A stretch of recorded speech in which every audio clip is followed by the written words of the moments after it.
Welcome to Raju sir math solution. আমি তোমাদের এই ভিডিওতে পঞ্চম শ্রেণীর পৃষ্ঠা নম্বর 24 এবং 25-এর অঙ্কগুলো সুন্দরভাবে শেখাবো। আমি তোমাদের অঙ্কগুলো খুবই সহজ নেমে শেখাবো। তোমরা পুরো ভিডিওটা ভালোভাবে দেখবে, তবে কিন্তু সহজেই বুঝতে পারবে। দেখো এখানে পৃষ্ঠা নম্বর 24-এ 1 নম্বরে কি করতে বলা হয়েছে নিচের সংখ্যাগুলি উৎপাদকের সাহায্যে মৌলিক বা যৌগিক লিখি। তো দেখো এখানে 18 যদি আমরা উৎপাদক বের করি, উৎপাদক অর্থাৎ গুণনীয়ক 18কে কী দিয়ে ভাগ করা যায়।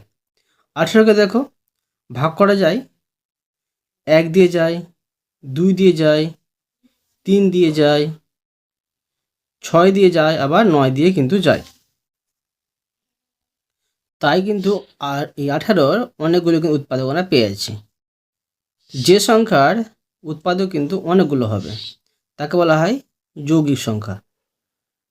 তো শোনো, যৌগিক সংখ্যাকে বলে যে কোনো সংখ্যাকে এক এবং সেই সংখ্যা ছাড়া অন্য কোনো সংখ্যা দ্বারা নিঃশেষে ভাগ করা যায় তাকে বলা হয় যৌগিক সংখ্যা। আর মৌলিক সংখ্যা যে সংখ্যাকে এক এবং সেই সংখ্যা ছাড়া অন্য কোনো সংখ্যা দ্বারা নিঃশেষে ভাগ করা যায় না তাকে বলা হয় মৌলিক সংখ্যা। অর্থাৎ মৌলিক সংখ্যার কিন্তু উৎপাদক দুটি হবে, এক এবং সেই সংখ্যা। এখানে দেখো 6টা যদি আমরা উৎপাদক করি আমরা কি পাবো। 6কে উৎপাদক করলে দেখো 1 পাবো, মানে 1 দ্বারা ভাগ করা যাবে। 6কে আবার 2 দিয়ে ভাগ করা যাবে, 6কে আবার 3 দিয়ে কিন্তু ভাগ করা যাবে, ঠিক আছে। আবার 6 দিয়েও ভাগ করা যাবে। তো এর অনেকগুলো আমরা উৎপাদক পেয়ে যাচ্ছি, অর্থাৎ এটা হচ্ছে যৌগিক। লিখে নেব যৌগিক।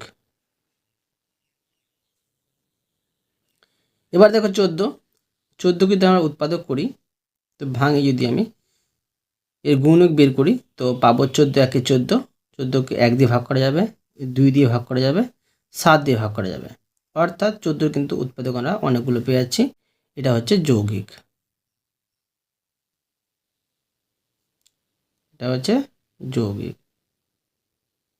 এবার দেখো 20 যদি আমরা 20কে ভাঙি, তো 20কে ভাঙে 2 দিয়ে ভাঙা যাবে, ভাগ করা যাবে 20কে। আবার এখানে যদি আমি বসিয়ে নিই, দেখো 20কে 2 দিয়ে ভেঙে আমরা 10 পাচ্ছি, ঠিক আছে। এবার 10কে যদি আমরা ভেঙে নিই তো পাবো, ধরো 2 পাবো, 5 দুগুণে 10, 5 পাবো, আবার দেখো 1 কিন্তু পাবো, ঠিক আছে। তো অনেকগুলো আমরা উৎপাদক পেয়ে যাচ্ছি 20-র, অর্থাৎ 20 হচ্ছে যৌগিক।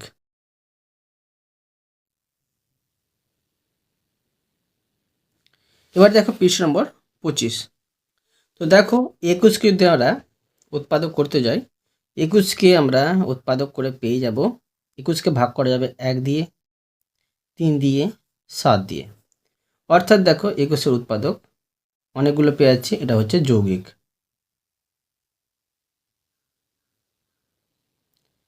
এবার দেখো 3কে যদি আমরা উৎপাদক করতে যাই, তো 3-এর উৎপাদক আমরা পেয়ে যাবো 1 আর 3।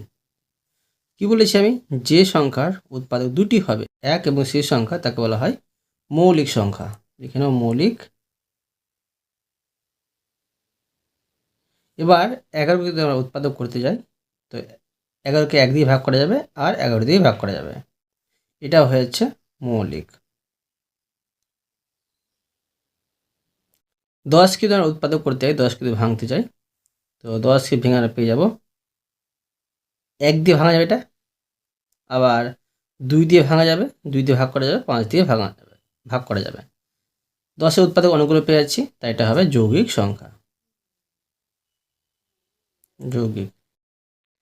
17কে দেখো আমরা যদি ভাগ করতে যাই, মানে উৎপাদক বের করতে যাই, 17কে 17 আর 17ই পাবো, কিন্তু এটা হচ্ছে মৌলিক। এখন দেখো আমরা এই 2 নম্বরটা সমাধান করে নেব। 2 নম্বর বলা হয়েছে 1 থেকে 50-এর মধ্যে মৌলিক সংখ্যাগুলি লিখি। তো দেখো 1 থেকে 50-এর মধ্যে মৌলিক সংখ্যাগুলি কি হবে, আমি তোমাদের সুন্দর বুঝিয়ে দিচ্ছি। দেখো লিখব 1 থেকে 50 এর মধ্যে, 50-এর মধ্যে মৌলিক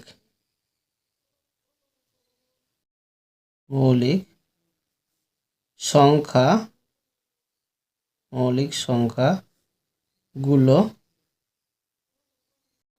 হলো। তো দেখো, মৌলিক সংখ্যা কাকে বলে? যে সংখ্যাকে এক এবং সেই সংখ্যা ছাড়া অন্য কোনো সংখ্যা দ্বারা নিঃশেষে ভাগ করা যায় না। অর্থাৎ যদি ভাগ করতে যায় অন্য কোনো সংখ্যা দিয়ে, ভাগশেষ থেকে যাবে, তাকে বলা হয় মৌলিক সংখ্যা। মৌলিক সংখ্যা দুটো উৎপাদক হয়, এক এবং সেই সংখ্যায়।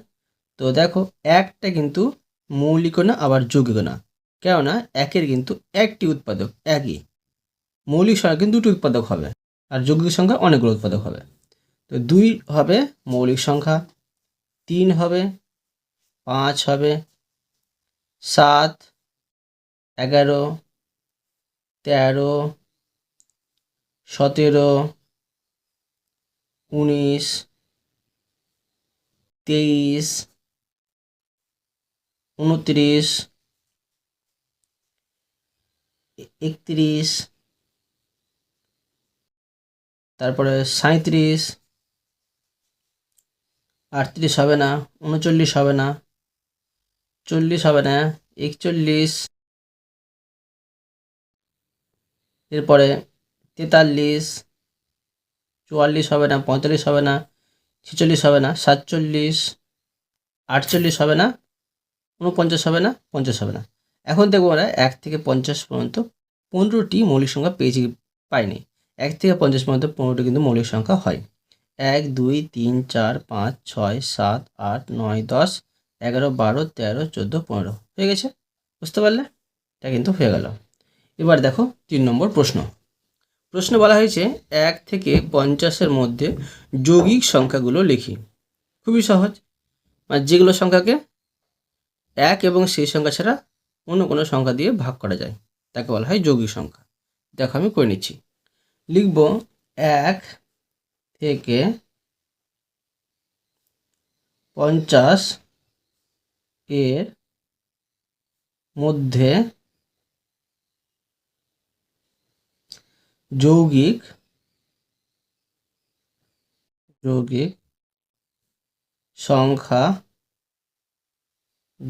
সংখ্যাগুলো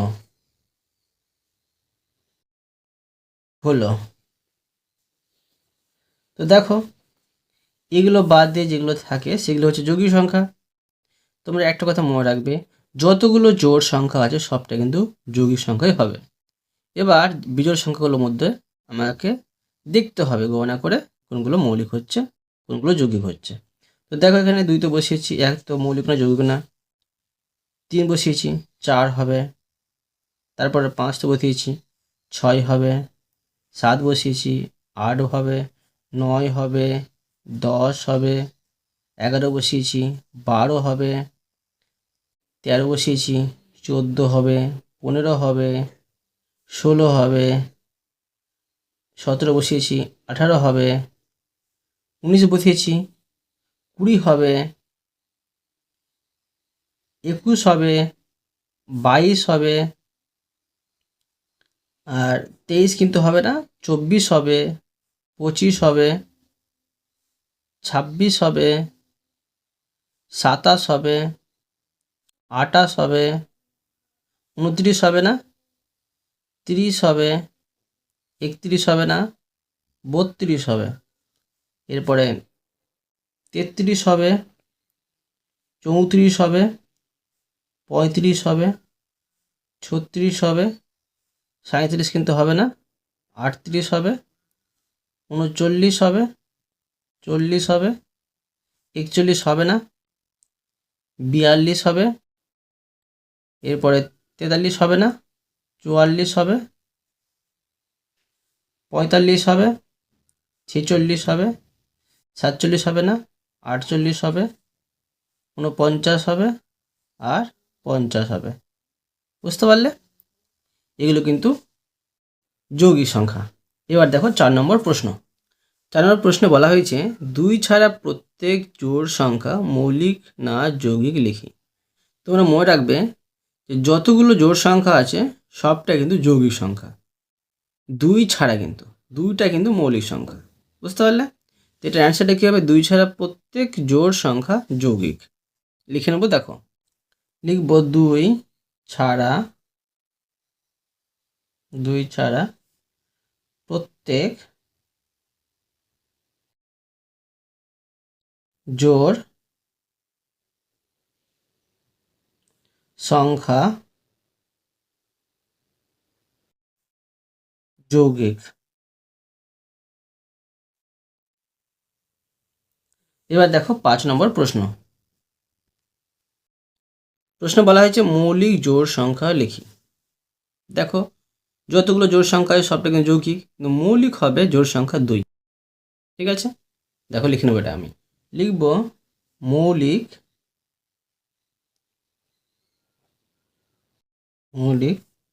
জোড় সংখ্যা, মৌলিক জোড় সংখ্যা 2। এবার দেখো 6 নম্বরের প্রশ্নগুলো। প্রশ্ন বলা হয়েছে নিচের ঘনবস্তুগুলোর ছবিতে কোন তলটি সমতল ও কোন তলটি বক্রতল লিখি। এখানে ক নম্বরে দেখো একটি বাক্স দেওয়া আছে, বাক্সে দেখো 3টি তল এখানে চিহ্নিত করে দেওয়া হয়েছে, 1 2 3। এখানে প্রত্যেকটি তল কিন্তু সমতল। লিখে নেব। দেখো সমতল অর্থাৎ হচ্ছে সমান, সেই জন্য সমতল। দেখো ক নম্বর দিয়ে প্রথমে লিখব 1 নম্বরেরটা হবে সমতল, সমতল। ঠিক আছে, এবার 2 নম্বর দিয়ে দেখো লিখব 2 নম্বর দিয়ে, এটাও কিন্তু সমতল হবে, সমতল। 3 নম্বর দিয়ে দেখো লিখব সমতল, সমতল। এবার দেখো খ নম্বর চিত্রটি। এখানে দেখো লুডোর ছক্কাটি আছে, এখানে প্রত্যেকটি তল কিন্তু সমতল আছে। তো লিখে নেব। দেখো তো দেখো লিখে নেব, এটাও কিন্তু সমতল হবে, 2 নম্বর সমতল হবে, 3 নম্বর কিন্তু সমতল হবে। লিখে নেব সমতল, সমতল, সমতল আর সমতল। এবার দেখো গ নম্বর। এখানে দেখো একটি টোপরের চিত্র দেওয়া আছে। দেখো 2 নম্বরটি কিন্তু হবে সমতল, আর এটা হচ্ছে বক্রতল, বাঁকা আছে সেই জন্য। লিখে নেব। দেখো তো 1 নম্বর হবে বক্রতল, 2 নম্বর হবে সমতল। দেখো দেখো লিখে নেব বক্রতল, আর এটা হবে সমতল। এবার দেখো ঘ নম্বর চিত্র। ঘ নম্বরে দেখো এখানে একটি গ্লাস আছে, গ্লাসে দেখো এই 1 নম্বরটা বক্রতল হবে, বাঁকা আছে, আর 2 নম্বরে দেখো নিচের তলটা হবে সমতল। এটা লিখে নেবো। দেখো তো 1 নম্বরে দেখো লিখে নিচ্ছি বক্রতল, বক্রতল, আর 2 নম্বর হবে সমতল, সমতল। এবার দেখো 1 নম্বর চিত্র। এখানে দেখো বলের ছবি দেওয়া আছে, এখানে কিন্তু একটি তল আছে, সেটা হচ্ছে বক্রতল। লিখে নেব। দেখো লিখে নেব বক্রতল। এবার দেখো চ নম্বর। চ নম্বরে দেখো একটি হাঁড়ি আছে, এই হাঁড়িটার কিন্তু এই ধারটা কিন্তু বক্রতল। এটা লিখে নেব। দেখো তো দেখো লিখে নিচ্ছি চ নম্বরে। 1 নম্বরে হচ্ছে বক্রতল, বক্রতল। এবার দেখো 6 নম্বর। 6 নম্বরে আছে ব্ল্যাকবোর্ড। ব্ল্যাকবোর্ডে দেখো এই তলটি হচ্ছে 1 নম্বরের তলটি হচ্ছে সমতল। লিখে নেব। দেখো তো 6 নম্বরে হচ্ছে সমতল, সমতল। আর দেখো বর্গীয় যে নম্বর, এখানে বইয়ের ছবি দেওয়া আছে। বইয়ের ছবির উপরের তলটি 1 নম্বর তলটি হচ্ছে সমতল। এটাও লিখে নেব। দেখো লিখে নেব সমতল। এটা হচ্ছে 1 নম্বর দিয়ে সমতল। সমতল, বুঝতে পারলে? অতএব তোমাদের আমি প্রতিটি অঙ্ক সুন্দরভাবে বুঝিয়ে দিলাম। আশা করি তোমরা ভালোভাবে বুঝতে পেরেছ। তবুও কোথাও যদি বুঝতে না পেরে থাকো আমাকে কমেন্টে জানাবে, আমি তার জন্য ভিডিও নিয়ে আসবো বা অ্যান্সার দেওয়ার চেষ্টা করব। আর অবশ্যই তোমরা এই ভিডিওতে লাইক করে দিও এবং পরবর্তী অঙ্কের জন্য চ্যানেলটিকে সাবস্ক্রাইব করে নেবে। ধন্যবাদ।